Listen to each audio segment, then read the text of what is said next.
Revista Novo Tempo está de volta e agora, Leite, trazendo qual notícia mesmo? As últimas notícias do programa de hoje. Profissionais influentes do mercado estão se unindo e usando a influência que possuem para falar do amor de Cristo para pessoas que ainda não conhecem a mensagem da Bíblia. Cada vez mais, a Igreja Adventista tem usado sua influência positiva para testemunhar sobre Jesus. Com esse objetivo, foi promovido o primeiro encontro brasileiro de pessoas públicas adventistas em missão. O evento reuniu cerca de 60 pessoas na sede administrativa da igreja na capital paulista. O objetivo principal é lançar uma entidade que vai conectar pessoas públicas adventistas do mundo inteiro. Não é para que elas deverão estar conectadas? Exatamente para apoiarem a missão da igreja, não é? E a liberdade religiosa nos espaços de influência que elas exercem. A iniciativa deu abertura para que muitos profissionais influentes que trabalham no mercado pudessem compartilhar experiências. Além disso, o ideal do evento é dar liberdade para que os adventistas lutem por seus direitos na sociedade.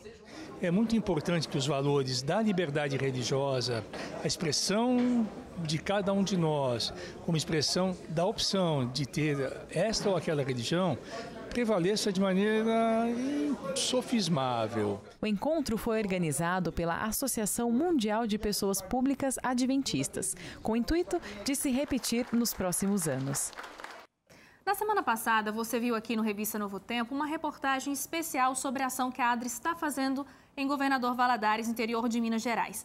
Por lá, voluntários continuam entregando milhares de litros de água potável para a população que foi prejudicada com a lama que atingiu o Rio Doce, o rio que corta todo o município. E a nossa equipe de reportagem percorreu os mais de 800 quilômetros entre Mariana e Minas Gerais até Regência, litoral do Espírito Santo, para ouvir o desabafo de pessoas que foram totalmente prejudicadas com essa tragédia e exibiu uma série de reportagens no Jornal da Novo Tempo. E agora você vê um pouco mais dessa produção de jornalismo em parceria com a ADRA Brasil. Foram 5 dias de viagem. Nosso ponto de partida foi a cidade histórica de Mariana, localizada a 124 quilômetros de Belo Horizonte. A nossa ideia não era apenas reportar o rompimento da barragem da mineradora Samarco. Nós fomos conhecer também pessoas que foram diretamente afetadas pela tragédia. Nesta pousada encontramos Pedro e Dona Aldacema, moradores de Bento Rodrigues. Pedro, que também trabalha como servente para a mineradora Samarco, nos conta com detalhes a situação em que ele vivenciou. No dia do ocorrido, eu estava trabalhando, né? E escutei no rádio o comunicador falando que a barragem estava com risco de rompimento. E minha reação foi ligar para minha família, né? Para tentar tirar minha família de lá. Não só minha família, todo mundo. E eu fiquei preocupado. E depois de uns 20 minutos, mais ou menos, a barragem estourou. Tá estourando a barragem, velho. Vai, Thiago. Ô, meu camarada, volta, vira o caminhão e racha fora, vira o caminhão e racha fora. A avalanche destruiu a maioria das casas em Bento Rodrigues. Mais de 600 pessoas ficaram desabrigadas e foram resgatadas pelo Corpo de Bombeiros. A mineradora Samarco opera nos estados de Minas Gerais e Espírito Santo. Produz pequenas esferas de minério de ferro usadas para produzir aço. Suas imensas barragens armazenam toda a lama que é resultante do rejeito da produção de minério de ferro. Este geotécnico da Universidade Federal do Espírito Santo nos explica que existem diversos motivos que levam a barragem a se romper. Galgamento, a barragem encheu mais do que a cota de segurança, ultrapassou o barramento e tem um galgamento da barragem. Um abalo sísmico é uma possibilidade. Piping, uma erosão interna no corpo da barragem, que vai gerando cavidades cada vez maiores, e eu acredito que vai ser um divisor de águas do ponto de vista de projeto de dimensionamento de barragem de rejeito. Algumas horas depois, chegamos de fato na cidade de Governador Valadares. O município, mesmo distante cerca de 350 quilômetros do local do rompimento da barragem, os quase 300 mil habitantes sofrem as consequências dessa tragédia. Nós conhecemos Maurício Carvalho, pescador há mais de 30 anos. Ele nos convidou a dar uma volta com ele em seu barco e pudemos conferir de perto o estrago causado pela lama. Ali mesmo, dentro do rio, de onde ele tira todo o seu sustento, ele desabafou. Rapaz, a relação do rio aqui, a minha vida era essa aqui. Praticamente agora acabou mesmo, porque é difícil a gente viver igual eu vivo disso aqui, tirar o sustento lá de casa. Eu fico praticamente, os outros me fazem as perguntas, quanto tempo você fica dentro d'água pescando? Eu praticamente fico 24 horas. Em relação ao futuro, o pescador se sente em um beco sem saída. Aí eu te pergunto também, é uma pergunta que eu faço para qualquer um, como é, o que eu vou fazer? O que eu vou fazer? Quando passamos pela fronteira de Minas Gerais com o Espírito Santo, entramos na cidade de Colatina. Depois do desastre, o município foi o primeiro a captar as águas lamacentas do Rio Doce para tratá-la e deixá-la em boas condições para o consumo da população. O fotógrafo Edson Negrelli foi um dos idealizadores da Operação Arca de Noé. A ideia era retirar a quantidade máxima de espécies de peixes do rio antes que a lama chegasse na região. A gente conseguiu fazer um resgate, uma quantidade de peixes assim incrível. Então pegava com a peneira, botava dentro dos barcos, trazia em caixas até aqui, daqui botava em caixotes, grandes caixotes com 1000 litros d'água, climatizava isso, ok? Climatizava e fazia soltura. E da parte do IFES, do IBAMA, no IFES, que estão lá todas as genéticas e tudo guardado lá. O IFES é o Instituto Federal do Espírito Santo. Nós estivemos no setor de aquicultura da instituição para conversarmos com o professor Marcelo. É ele quem cuida das espécies resgatadas lá do Rio Doce. A princípio, esses peixes eles vão servir de matrizes, né? Possíveis reprodutores, e essa reprodução que surgir deles, eles vão ser soltos no Rio Doce. Nossa última parada foi em Regência, litoral do Espírito Santo. Nos últimos dias, a pequena vila tem passado pelo pior momento desde a sua fundação. Os encontros das águas amarronzadas do Rio Doce com o mar impressionam. Embora a Samarco e a Prefeitura de Linhares afirmem que as boias usadas impediram um maior avanço da lama, o que se vê é uma água de cor única tanto dentro quanto fora das barreiras. Aqui na comunidade de Regência, a vida dos pescadores não tem sido nada fácil. Estas embarcações aqui, elas iam diariamente até o rio e voltavam abarrotadas de peixes. Hoje, infelizmente, elas se encontram assim, sem nenhuma atividade para realizar. Quem nos recebeu no pequeno vilarejo foram os pescadores Hudson e Eduardo.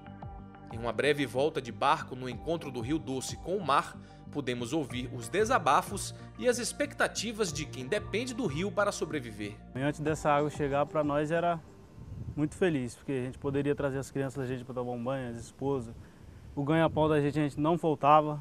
Hoje em dia, eu vejo de uma maneira que acho que, cara, a gente até fica sem palavras nessa hora. Porque é tanta tristeza que a gente vê, cara.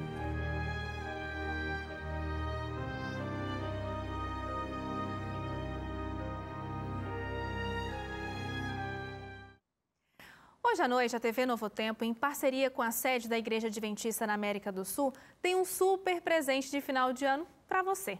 É o documentário Luz Menor, sobre a vida e o legado da escritora Ellen White.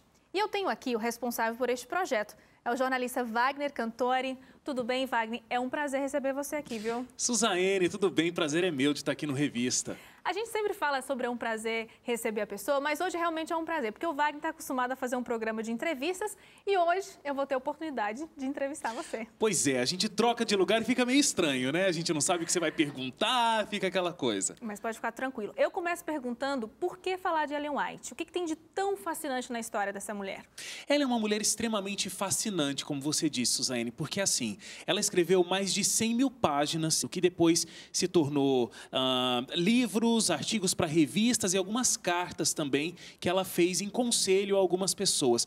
Mas ela escreveu essas 100 mil páginas tendo estudado até a 3ª série. Ela tem 3 anos de estudo formal e ela teve uma saúde extremamente debilitada. Então, ela não teria qualquer condição humana de ter produzido essa quantidade de páginas e não são simplesmente uma letra atrás da outra. Tudo que ela escreveu é um grande legado que ultrapassa qualquer relação religiosa e ajuda a várias pessoas em várias partes do mundo. Ela, inclusive, foi eleita uma das 100 personalidades mais influentes dos Estados Unidos de todos os tempos. E não foi uma pesquisa qualquer, foi por um instituto que se chama Smithsoniano, que é o maior complexo de museus e centros de pesquisa que os Estados Unidos têm.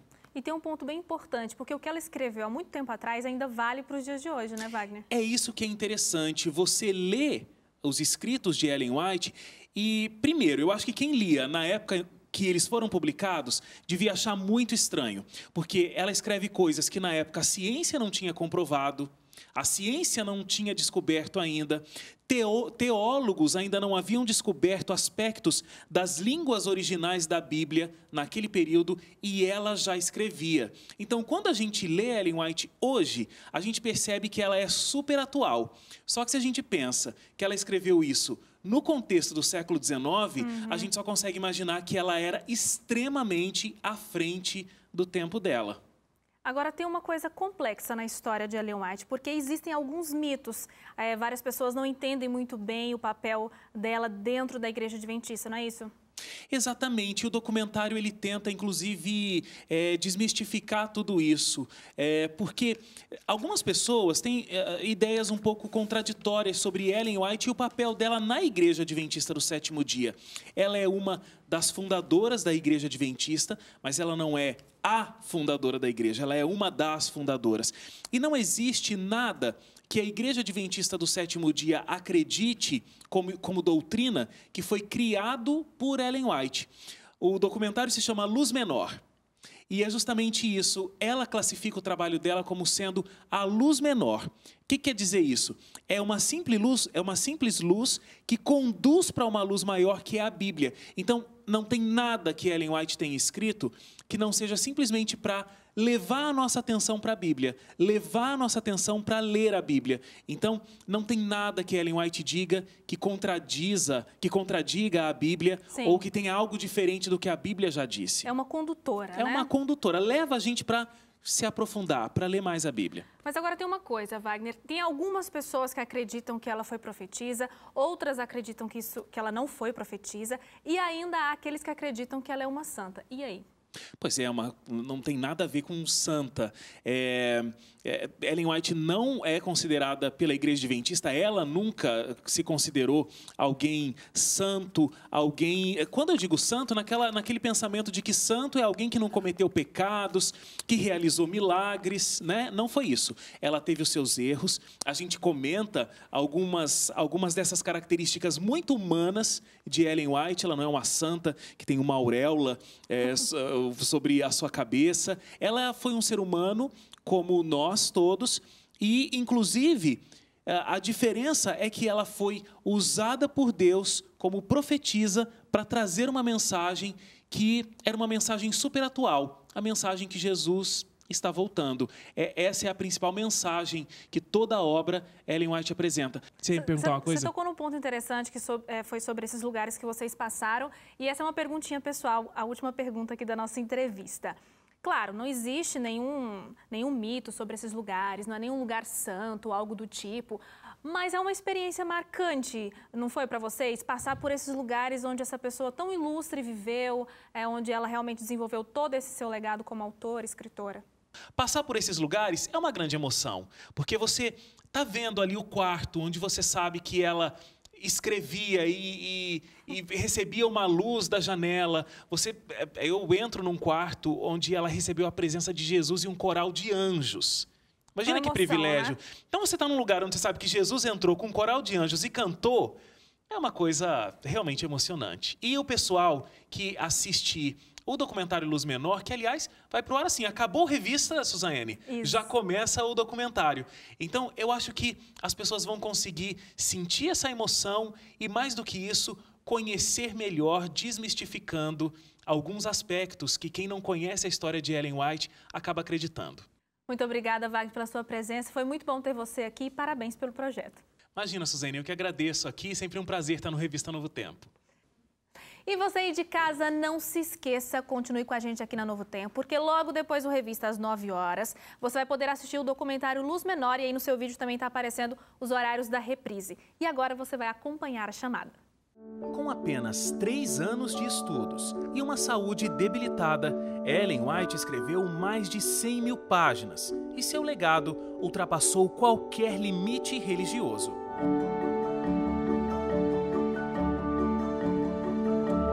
Sexta, dia 18, às 9 da noite. Ellen White, a mulher, a escritora, a serva de Deus, a luz menor.